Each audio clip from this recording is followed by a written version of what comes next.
Welcome to In Real Life Wellbeing for Women. I'm your host, and this is your space for science-based strategies, coaching tools, and thoughtful conversations created for real women living real lives. Your well-being deserves attention, not when you reach crisis point, but now. So take this moment, not for your to-do list, but for you. Welcome to today's episode. Is it just me? Why does well-being feel hard? Now, this episode is about understanding the mechanisms behind motivation, but also the experience of women living real world experiences and how it's actually the ecosystem we live in that makes it really difficult to embed really great well-being activities into our daily lives. Often we find ourselves feeling that it's time for a change. It could be that we want to embed some healthy habits into our daily routines. It could be things just feel a bit kind of boring and stagnant, and we're looking for re-energizing and revitalizing our experience. And sometimes change comes our way, and that can bring with it some stress and some overwhelm. It could be that you're experiencing stress and overwhelm with all the competing roles, responsibilities, and commitments that you have, as many women do. And this stress and overwhelm is something you want to take a look at in order to feel more calm and in control and ready to take action towards feeling healthier and happier. The issue is that we may have some really great goals and ambitions. We know exactly what we want to do. And often we know what we should do in terms of the advice given about living healthy and happier lives.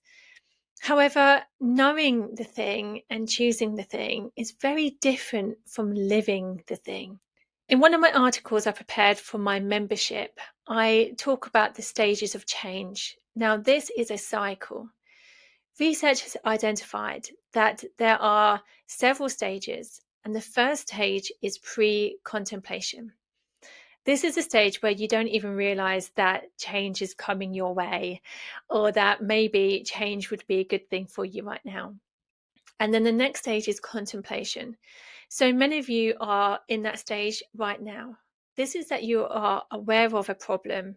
It exists, but you're not committed to any action as yet. You're just kind of mulling it over, and you might forget about it and kind of go back to that pre-contemplation phase, or you might sit with that awareness and figure through what that change means for you, or that desire for change means for you.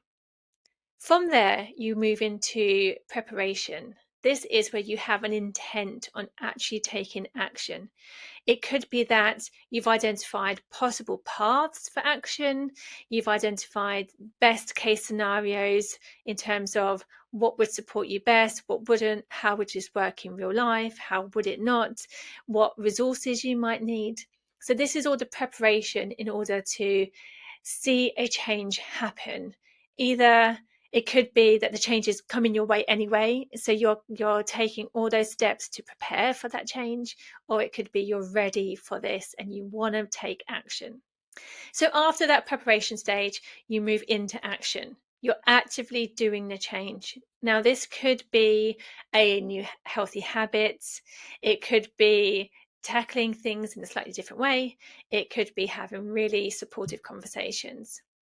From there, you'll move into what's called maintenance. Now, this is where that change is sustained over time. Now, big change like a move or a career change, this takes a long time to maintain it. But this new behavior is really challenging for the mental load. Sticking with old habits and old ways of doing things, sometimes they're not really useful for us. But in terms of our mental capacity, keeping the status quo is really helpful for our mental load. We don't have to think about it. We just get on and do it. When we've made that change and we're now maintaining that change, as I say, whether it's a big thing or a little thing, our choice, or it's kind of pushed onto us, That maintenance stage is really challenging, not necessarily because the change is wrong, but because we have to hold all these new ideas and experiences, and all of that takes its toll on our mental load. Now, one of two things can happen here. Either the maintenance sustains and it just becomes a new way of doing things. But what quite often happens is something called relapse, where we fall back into old patterns. Now, this could just be in our mind, we're saying, oh gosh, why did I change that job when actually the other job, I didn't feel this pressure that I have now, even though when we chose to leave the job, we knew it's going to be for the better. Or it could be that you had a really great healthy habit idea, you were doing it, and then something's come along and you can't do it that day or that week. And suddenly you're having these doubts about doing this healthy habit or this useful habit in a different way. So, as I say, this is really normal to experience a relapse. You would then end up coming back into a pre-contemplation stage. So this is where the cycle repeats. Now it's an upward cycle. So with that first cycle of change, you've learned something. And then in that pre-contemplation, you don't realize that actually this change was great, but it requires a slight alteration or iteration in order to really improve how it's embedded in real life. So then you move back into contemplation. You're now aware that the change has happened. It's not quite working. We experience a relapse, or even if it's a mindset setback, and we're now contemplating what that means to us. And we move back into that preparation. We get more ideas about how we can make this work for us. And the cycle goes on. And you might find another relapse and another cycle and another relapse. But every time you experience that, this isn't quite working, I'm not content with the way this is working out, we improve our experience each time. So relapse is normal, and this is a cycle.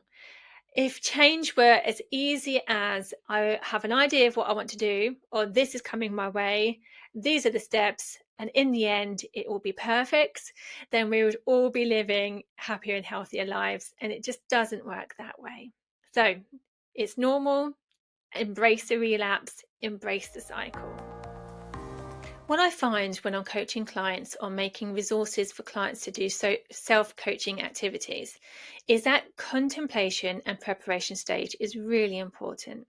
During that time, using reflection activities and building perspective, building clarity about what our strengths, priorities, and values are, and identifying current capacity and mental load are really vital before moving into that action stage.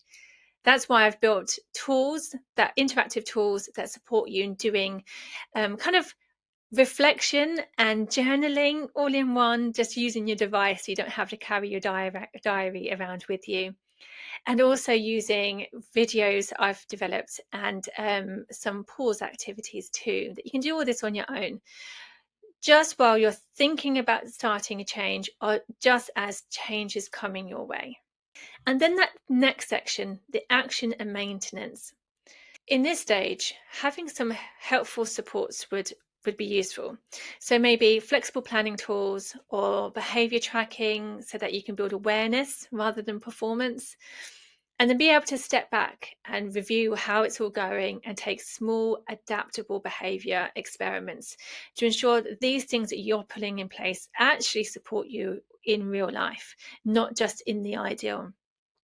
So again, interactive tracking tools, lifestyle diaries, planning worksheets, they're all inside the lab to support you in taking these steps.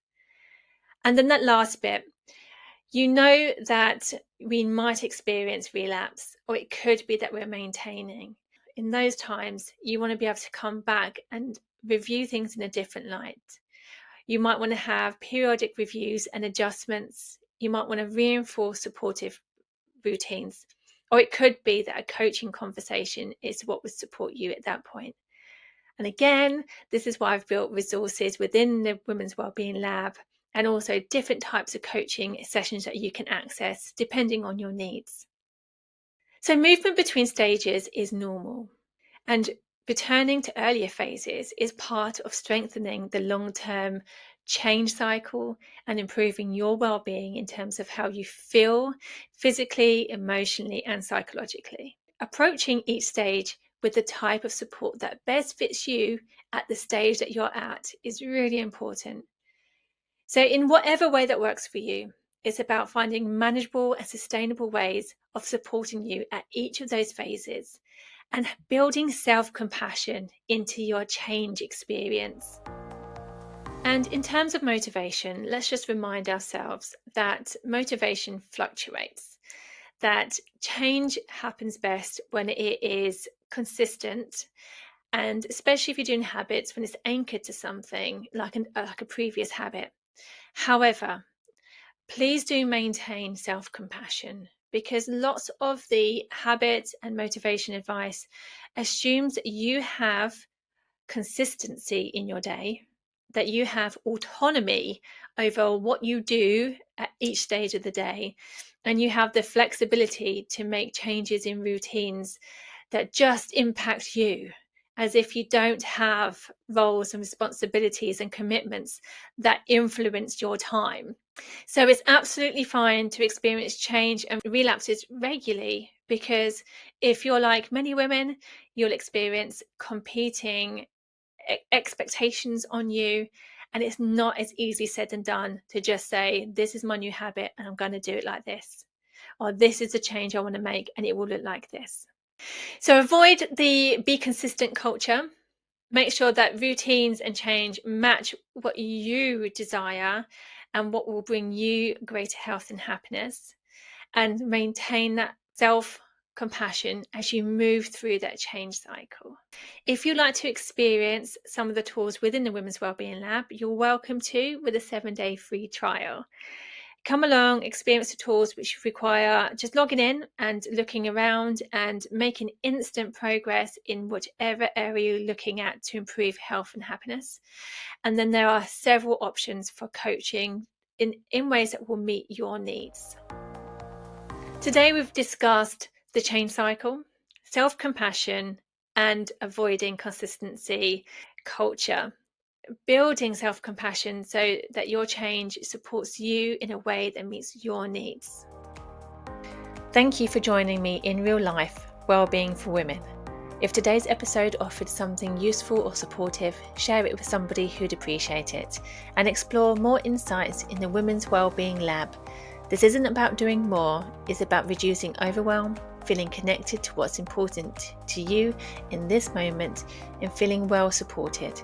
Because well-being isn't a luxury, it's the foundations of health and happiness in real life.